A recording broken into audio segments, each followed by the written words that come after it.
شبابا قد أنابا وإلى الله استجابا إن من يرجو الثواب. آج دیکھو کہ مسلمان دین کے اور علم کے معاملے میں، تعلیم کے معاملے میں کتنا پیچھے ہے. نہ یہ دنیا حاصل کر سکا ہے اور دین کا تو یہ ہو کر ہی نہیں رہا ہے. ہندوستان میں جو لڑکیوں میں، مسلم لڑکیوں میں ارتداد کی اور ہندو بننے کی جو فضا پھیلی ہے، جو ہوا اڑ رہی ہے، اس کو اگر روکا جا سکتا ہے تو وہ صرف علم سے. اپنے گھرانوں کو، اپنے گھر کے ماحول کو دیندار بنائیں، اپنی بچیوں کو دیندار بنائیں، ان کو قرآن و حدیث کا علم دے. اگر مسلم بچیاں ہندو لڑکوں سے شادیاں کر رہی ہے تو ان کا ذمہ دار کون ہے؟ وہ مرتد ہو رہی ہے، اسلام کو چھوڑ رہی ہے، اس کا ذمہ دار کون ہے؟ سب سے پہلے اس کے ذمہ دار لڑکی کے ماں باپ ہے، جو اس کو دینی تعلیم نہیں دیتے، جو اس کو اچھی تعلیم نہیں دیتے. اس کے ہاتھ میں موبائل دے دیتے ہیں، اسکوٹی دے دیتے ہیں، جہاں چاہے وہ آوارہ گردی کرے، جہاں چاہے جائے، جس سے چاہے بات کرے، جس سے چاہے بات نہ کرے، موبائل میں جیسی چاہے فلمیں اور ویڈیوز دیکھے.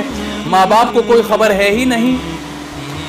کل قیامت جب اللہ کے دربار میں تمہاری حاضری ہوگی اور اللہ تعالیٰ تمہارے سے پوچھیں گے کہ یہ اولاد تمہارے پاس میری امانت تھی، کیا تم نے ان کی تعلیم و تربیت کا انتظام کیا تھا؟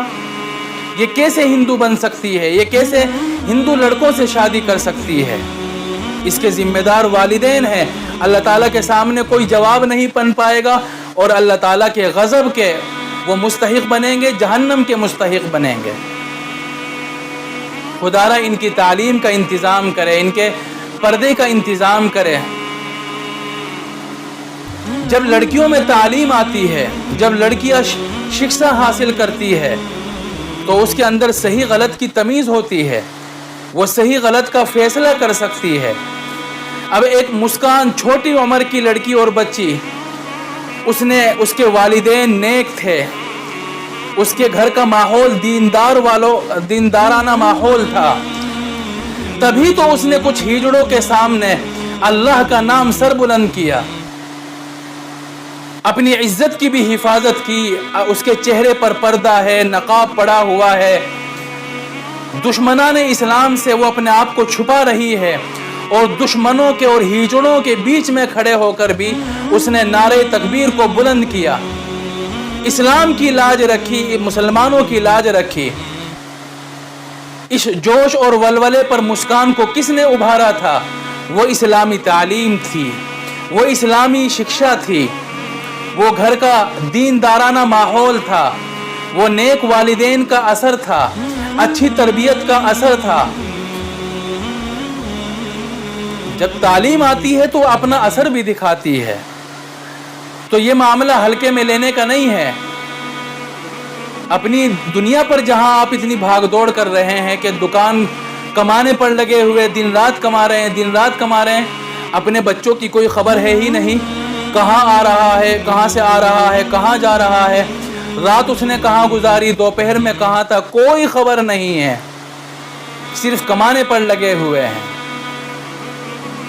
2 دن کی یہ زندگی نہیں جس زندگی کا کوئی بھروسہ نہیں. صحت مند آدمی کو بھی اپنی زندگی پر کوئی بھروسہ نہیں. جس محل میں اور جن گاڑیوں میں ہم رہ رہے ہیں ان کے چھوٹ جانے کا ایک لمحے کے لیے بھی بھروسہ نہیں ہے. کیا تم اس زندگی کے پیچھے بھاگ کر اللہ کو ناراض کرو گے؟ جب اللہ کے دربار میں حاضری ہوگی تمہاری اور تمہارے بچوں اور بچیوں کی تو تم اللہ کے سامنے کیا جواب دو گے؟